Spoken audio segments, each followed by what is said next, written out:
মুসা আলাইহিস সালাম বলে, মালিক আমি জানি সম্ভব নয়,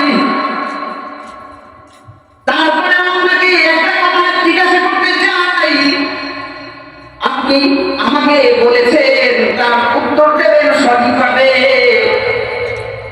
পয়গম্বর আপনি শোনেন, যদি আপনি আল্লাহ হইতেন, আপনি যদি সৃষ্টিকর্তা হইতেন, আপনি যদি খালেক হইতেন, আমি যদি মাখলুক হইতাম, আপনি যদি আল্লাহ হইতেন, আমি যদি মুসা হইতাম, তাহলে আপনার চাইতে আপনার কাছে একটা জিনিস চাইতাম।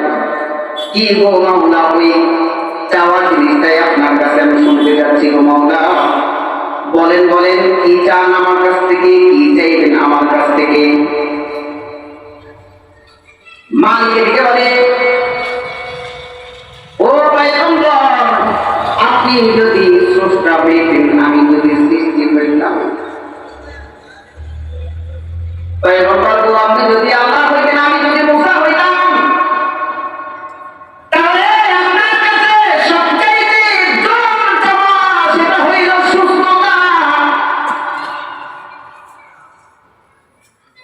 জোর চাওয়া এটা হইল সুস্থতা।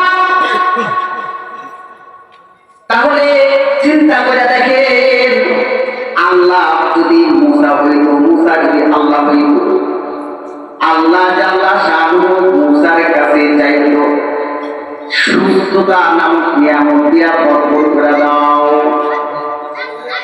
কিন্তু দুঃখের বিষয় হইলেও সত্য, আমিও সুস্থ, আপনিও সুস্থ, রাস্তা দিয়া চলাফেরা করে, চার দোকানে আড্ডা দেয়, ওই দোকানে এখানে তাসিরা করে, সুস্থ। তারপরে তার নিয়ামতের সুস্থতার নিয়ামতের শুকরিয়া আদায় করে না।